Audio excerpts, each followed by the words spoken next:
Ассалаумағалейкум.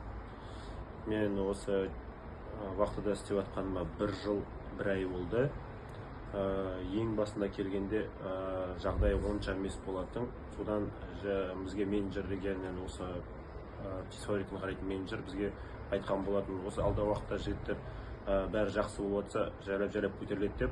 Және бұл 1 жыл өтті, және сол 1 жыл жарты жылдың ішінде жайлап болып көбейіп жатыр әр жыл сайын. Бағасы да көтеріліп жатыр жұмыстың. Жұмыс жақсы. Черкизов птицефабрикында деген сіздер көрсеткендей, ол әрбір заводта өзінің деген қиындықтар болады, ол барлық жерде де болады.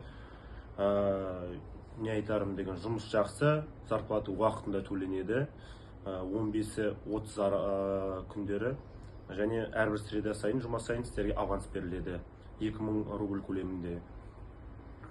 Сіз деген квартирада тұруыңызға болады. Квартирада тұрған болғаныңызда сізде деген компенсация жүреді. Ол деген уже сізде мұнда деген мен келгенде бесплатный тамақ болмайтын, қазір деген бесплатный тамақ орнына компенсация беріледі сізге деген, өзіңіз қарап аласыз. Жалпы айтарым, Excelsior компаниясы өте сенімді, әр қайшан айтқан істерін орындауда. Осы уақытта келгеніме өзім деген қалай айтарым, басқа уақыттарға барып көрдім, бірақ ең сенімді уақыты осы Excelsior компаниясы болып есептеледі. Осы птицефабрикадағы сеніммен шықты. Сол айтарым, келіңіздер, көріңіздер. Все, сау, рахмет, келіңіз.